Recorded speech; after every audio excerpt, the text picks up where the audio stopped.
Magatte Wade, bonjour. Vous êtes Bonjour, ancien secrétaire général des institutions africaines pour le financement du développement, fonctionnaire international. Vous avez eu une longue et brillante carrière à la Banque africaine de développement où vous avez fini comme directeur de communication. Magatte Wade, je me rappelle, il y a quelques années, on était à Tunis, sur le long de l'avenue Bourguiba. Vous me disiez que vous vouliez rentrer au Sénégal, participer au développement de votre pays. Vous avez réitéré cette volonté quelques années encore après à Abidjan, où vous avez dit que non, je ne veux pas seulement rentrer, mais je veux aller m'investir dans ma commune, la commune qui m'a vu naître. Et cette commune, c'est Ngaye Mékhé. Ici, cette gare date des années 1880. Et vous aviez dit, je veux rentrer, je veux m'engager. Et là, vous êtes non seulement rentré, vous vous êtes non seulement engagé, mais vous avez eu le suffrage de tous les Mekhois pour être en mer donc dans le développement de l'économie locale. Aujourd'hui, Magatte Wade, 3 ans après, comment va la mairie de Mékhé? Merci Adama. Comme vous l'avez dit, Mékhé, c'est un endroit que je porte dans mon cœur. Et il n'y a rien de plus normal que de porter dans son cœur ce qu'on a de plus cher, parce que ce qui vous a vu naître, là où je suis né, c'est Mékhé. Là où j'ai grandi, c'est Mékhé. Là d'où je suis parti pour aller à la conquête du monde, c'est Mékhé. Donc, comme le disent les Anglais, it is rewarding to come back home.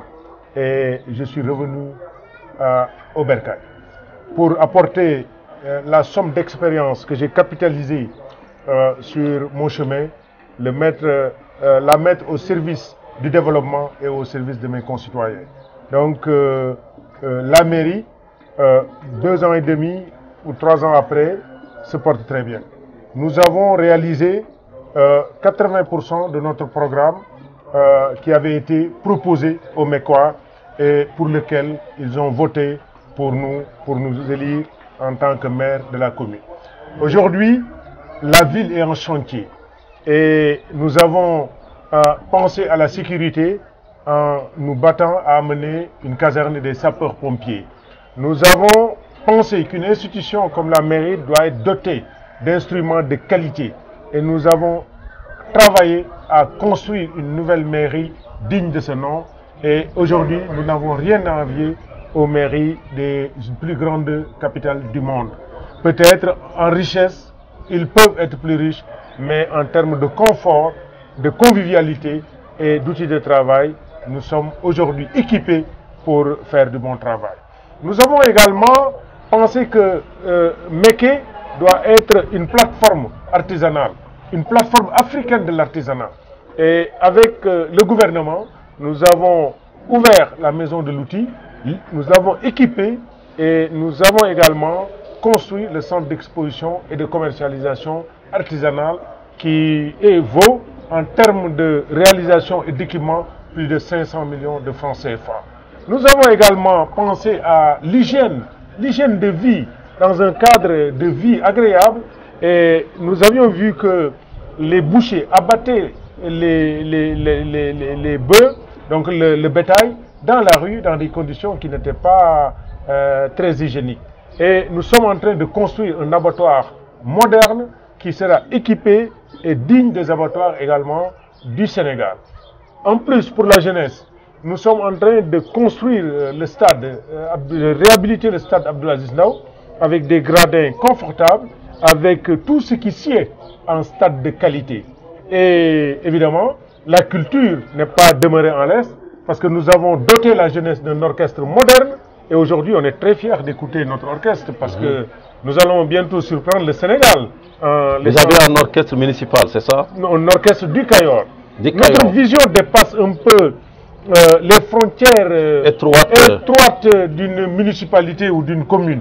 Notre vision, c'est en termes de pôle territoire. Et notre pôle territoire, c'est la province du Cayor. Alors, pouvez-vous nous expliquer c'est quoi le Cayor? Le Cayor. Mes internautes ne connaissent pas. Le Cayor, c'est le royaume du Cayor. C'était un royaume.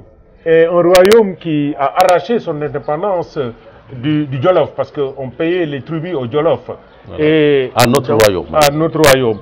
Et qui a été un royaume indépendant très tôt, dans les 1547 ou 60, et qui a vu naître une véritable résistance contre la pénétration coloniale et qui a vécu également dans l'opulence avec la traite négrière, parce que le Cayor, c'est le bassin arachidier également, tout comme le Saloum. C'est les deux bassins arachidiers.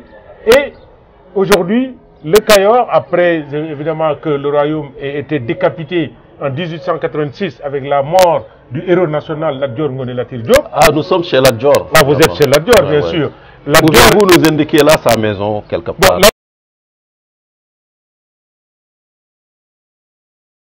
Juste derrière la gare ici. Et Lat Dior était le dernier damel du Cayor. Et vous savez que tous les damels du Cayor qui ont précédé Lat Dior étaient des damels Fall.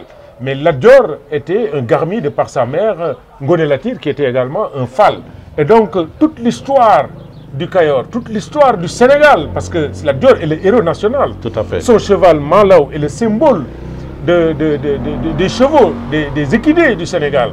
Et donc le Cayor, dans le patrimoine immatériel et culturel et historique du Sénégal, a une place importante à jouer.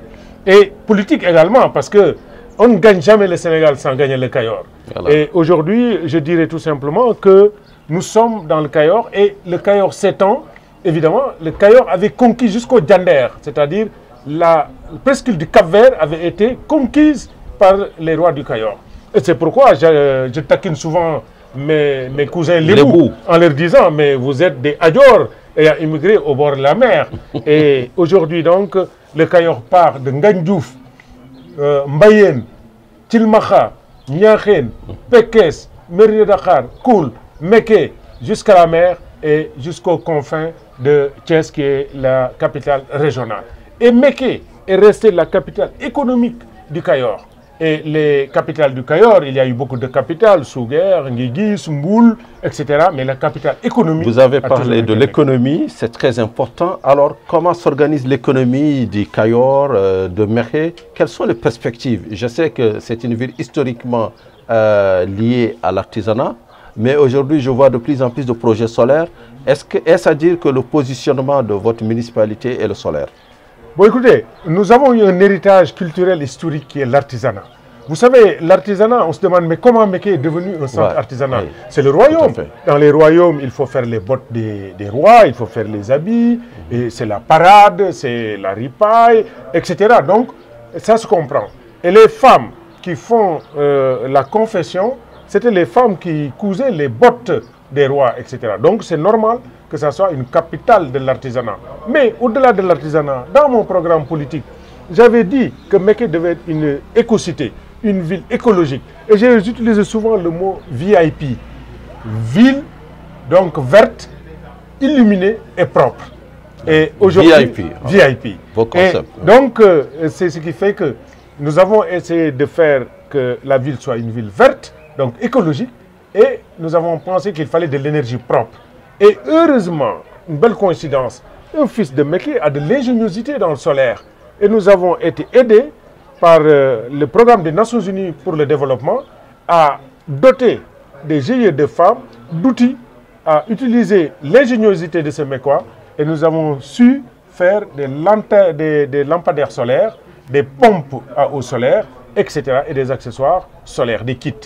Aujourd'hui, nous allons passer à une étape supérieure et installer à Mékhé une unité de production d'équipements et de kits solaires. Donc, nous avons au niveau de l'économie deux forces. Notre force traditionnelle, qui est la base fondamentale de l'économie de Mékhé, et l'énergie solaire, qui est aujourd'hui la nouvelle force de frappe de la ville. Et ce n'est pas rien également que vous avez autour de la ville, bien que nous sommes confinés sur un territoire exigu à cause de l'incohérence territoriale qui a fait que des anciennes communautés rurales sont à nos frontières. Nous avons autour de Mékhé la centrale solaire de Saint-Mékhé qui est à 1 km. Nous avons une centrale solaire qui est en construction à Mérina Dakhar. Et bientôt, nous espérons avoir la centrale solaire de la commune de Koul. Donc, nous espérons qu'à terme, d'ici peu, nous parviendrons avec les éléments complémentaires de l'infrastructure structurante qui se dessine à Mékhé, avec le Promoville, qui projette de construire 7 km de route à Mékhé avec des trottoirs. Nous avons réhabilité également tout le réseau électrique et nous avons procédé à l'extension. À mon enfance, on avait 5 fils nus qui faisaient le réseau électrique de Mékhé. Nous les avons changés en fils monobloc pour entrer dans la modernité. Et nous comptons à terme, d'ici 1 an, doter la ville et même les zones lotissées de lampadaires et d'électricité, en plus de l'énergie solaire. 60 lampadaires sont installés dans la ville et dans les villages environnants.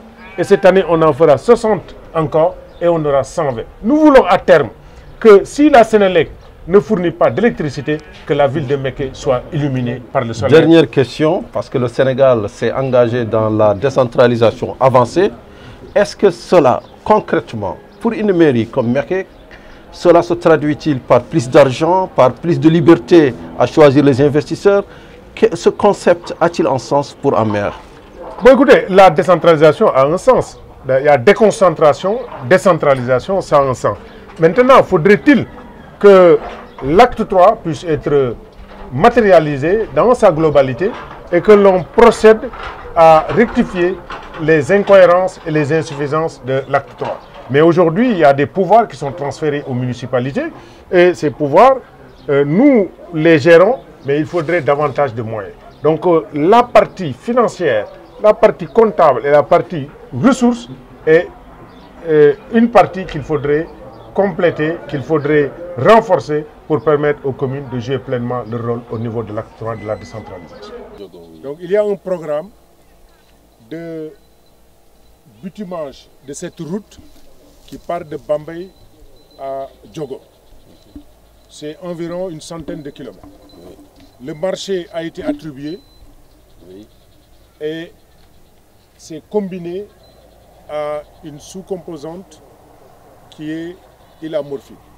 Les travaux à île à Morphile sont presque achevés et il reste maintenant le bitumage de cette route. Et comme vous l'avez entendu, le président de la République a évoqué cette sous-composante en disant que 2017, on bitumera Bambey, Baba Garage et bien sûr, je sous-entends Mékhé, Diogo, qui est une partie de ce volet. Cette route est très stratégique pour la ville de Mékhé. Parce que vous voyez ici, nous sommes au carrefour de la voie qui mène à Touba Baké en passant par Thilmakha. Et arrivé à Toubaro, vous avez l'axe qui va vers Kébémer et l'autre qui va à Touba. Vous pouvez aussi, avant d'arriver à Toubaro, bifurquer par Darou Moussi. Ici, c'est une route internationale pratiquement, bien que classée régionale, parce que ça traverse le Baol, sort par le Salou et peut conduire au Mali, en Gambie et en Guinée. Et si vous considérez que cette partie va à la mer, qui est à 20 km, vous voyez la portée économique de cette route. C'est pourquoi, moi personnellement, nous Mécois et Mécoises, nous Kayoriens et Kayoriennes, nous population du Baol, du Saloum et du Sénégal en un mot, nous en faisons une priorité économique. Et je pense que la matérialisation du PSE passe par le maillage du pays pour avoir des accès au marché et le marché local, mais aussi le marché régional. Et c'est pourquoi nous avons apprécié la décision du gouvernement de bitumer cette voie. La piste latérite de cette voie date de 1928. 1928. Et quand on sait que cette voie est une épine dorsale économique de ce pays, il faudrait que l'on passe très vite à la vitesse supérieure, qui consiste à moderniser les infrastructures routières du pays, à faciliter l'accès au marché et à considérer cette ville qui a une forte capacité de production artisanale, qui est un élément important de la croissance, et aller vite pour bitumer cette voie. Et j'ose espérer que dans des délais à moyen terme, et je dirais même d'ici 2018, ce ne sera qu'un vieux souvenir et ça va booster l'économie. Et nous en faisons un cheval de bataille avec nos... Monsieur le maire Maguette Wade, merci. Merci, Adama. Et bonne chance, bonne année 2017. Merci, bonne heureuse année à tous vos téléspectateurs et lecteurs de Financial Afrique que j'aime bien et que je suis. Merci beaucoup. Merci.